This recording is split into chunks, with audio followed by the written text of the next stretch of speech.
It's like building a skyscraper on shaky foundations. Now we're confronted with so many mysteries because of this. This is the one place where man's made a mistake. And I believe this calculation of the Earth being compressed and solid is going to be our greatest miscalculation in human history. We've missed the most exciting thing about our planet. And this is what we go into great depth in our book, The Land of No Horizon. You know, when we talked about the flood, and you talk about Genesis being really more of a science-type book, historical book, as opposed to religious or biblical. But be that as it may, if we assume that, what about Noah and the ark, and how did that all happen? Well, with Noah and the ark, first of all, we tend to think of Noah as a man and his family. If you go back to the ancient Hebrew text in the biblical text, by the way, we're not saying that the Bible isn't a religious book. We're just saying that we're treating the history side of it. Okay. Just to get that clear, because we don't want to cross people out there. But basically, with Noah, we're saying that he wasn't actually one person, but actually it was a generation of people, and that's actually stated like that in the Bible. It talks about the generations of Noah. And so we tend to believe that this is kind of like a simplification or this story to help explain this part of what's happened in humans' history. And it's done in a simple way so we could understand without having to go into the details of what's actually happened. The other thing too, George, is this about Noah. That Noah lived for 600 years, or that the project took 600 years. Sure. And so how does a man live for 600 years? But see, when you talk about a race of people, this was a project of the inside people who created us, and who gave us all the other Genesis about Adam and Eve and so on. And it was a joint project with them and the race of Noah to save as much as they could. And there's 250 tribes all over the world that record this great flood, but not all of them were building arks. Some of them moved to higher ground, and some built smaller boats. And there was all sorts of different things, different reports of this great flood. But there's a lot of history, and some of it's in America too, about this great flood that took place about 4,500 years ago. In terms of depth, from the crust of the planet to the point where we're in the hollow earth, what are we talking about in terms of miles? I have to say in kilometres because I'm not familiar with miles. I have to do a quick conversion for you, but we don't know precisely.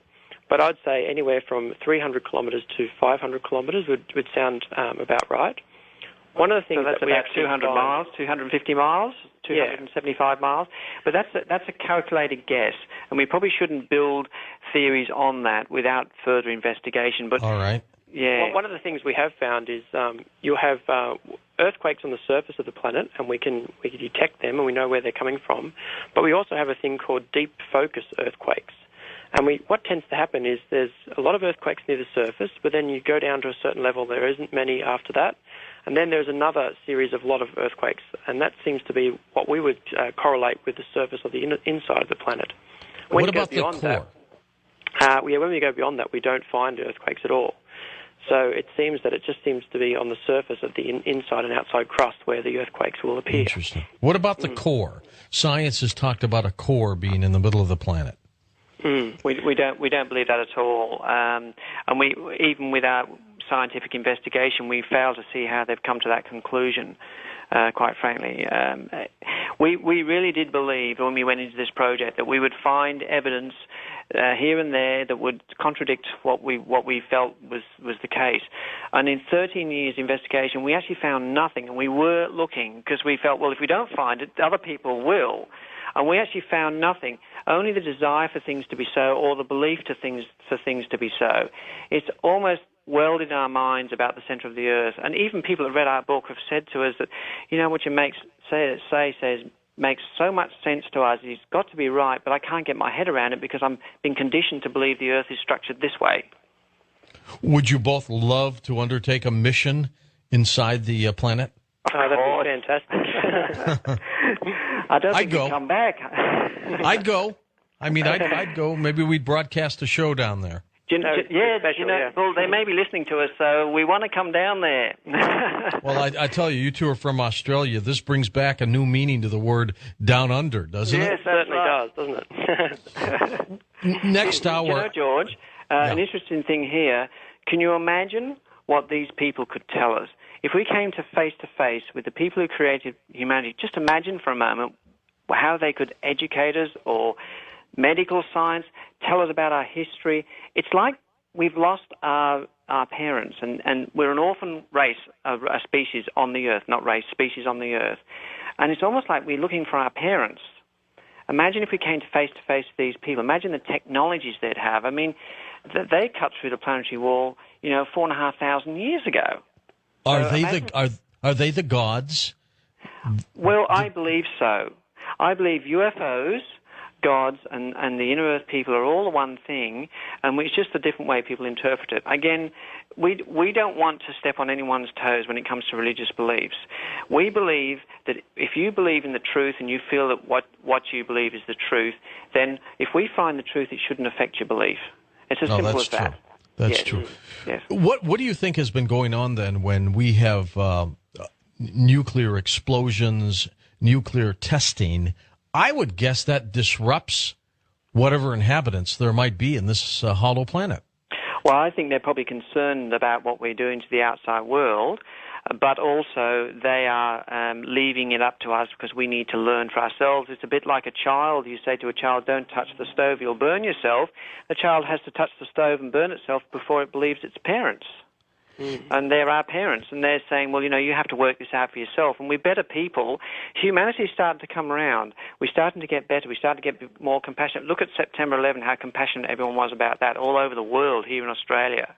And the thing is, people are becoming more compassionate, and it's happening naturally. It mustn't be forced on us. It has to happen. So they're probably watching everything we do, but I'm sure they were concerned when we started exploding a few atomic bombs, yes. If something happened to the atmosphere of us, those of us living on the surface, would that affect them? Yes, it certainly would, but it may not affect them immediately.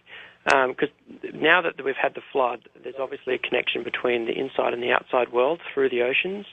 For example, if we had a nuclear winter on the outside of the planet, I'm sure that this would feed through to the inside, and this is one of the reasons why I would be so concerned. All right, Matthew and Kevin, stay with us. We'll be back with you in just a moment, because next hour we're going to talk about these inhabitants, the UFOs, and I want you to also explain what you believe the inside of the planet looks like in terms of buildings, cities, structures. I'm George Noory, back in a moment on Coast to Coast AM. Kevin, can you tell us where you can get the book, The Land of No Horizon? At the moment, we don't have an American distributor, but you can buy it from our website. And our website is hollowearththeory.com. And in that, you can buy it through PayPal. At the moment, we're obviously interested in book distributors in America. If they're interested in carrying our book, to contact us. Our details are on our website. And I guess they can also go through Coast to Coast as well and create a link to us from there. Absolutely. Okay, let's take some phone calls for the rest of this hour. Let's go to our wild card line. You're on Coast to Coast with us. Hi there. Hey, this is Gary calling from Goldsboro, North Carolina. Hi, Gary. Thanks for joining us. Great. And I was wondering if you're familiar. I haven't seen this book in years. I just had to dig it out quickly. The book Secret of the Ages, UFOs from Inside the Earth by the author Brensley, Lepoertrench. No, And this was printed in 1974. Okay. And this was printed by Pinnacle Books. Right. And I picked it up at the thrift store a number of years ago. Eons ago, visitors from outer space came to this planet. They became god kings of Atlantis. They erected huge edifices around the world, some with 200-ton stones, and constructed giant tunnel systems in which to take refuge from both unstable seismic conditions prevailing in that era and attack from other ETs. When a major catastrophe struck and Atlantis submerged, many took refuge in these tunnel systems, and their descendants are still with us. And there are a number of pictures here that, I don't know, I wasn't there. I have an open but not a hollow mind, unlike the Earth. It shows ESSA 7 satellite photo